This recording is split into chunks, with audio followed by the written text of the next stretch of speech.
মুখোমুখি লড়াইয়ে নামবেন পুরনো শত্রু নেইমার ও এমবাপ্পে।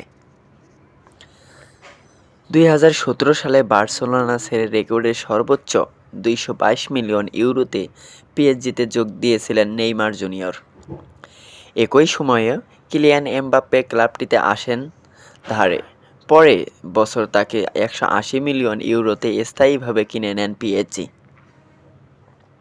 এরপর নেইমার এমবাপ্পের মাঝে বোঝাপড়া ও বন্ধুত্ব ছিল চোখে পড়ার মতো। ধীরে ধীরে উষ্ণ সম্পর্কের রূপ নেয় শত্রুতায়। একজন ক্লাবে থাকলে আরেকজন থাকবে না, এমন গুঞ্জন ছড়িয়েছিল। শত্রু হলেও কয়েক মৌসুমে একসঙ্গে সতীর্থ হয়ে একই দলের জার্সিতে খেলেছেন নেইমার ও এমবাপ্পে। দুই তারকা স্ট্রাইকার এবার পরস্পরের বিপক্ষে লড়াইয়ে নামবেন। ফিফা ক্লাব বিশ্বকাপ ২০২৫ এর গ্রুপিং হয়েছেন গতকাল বৃহস্পতিবার মধ্যরাতে।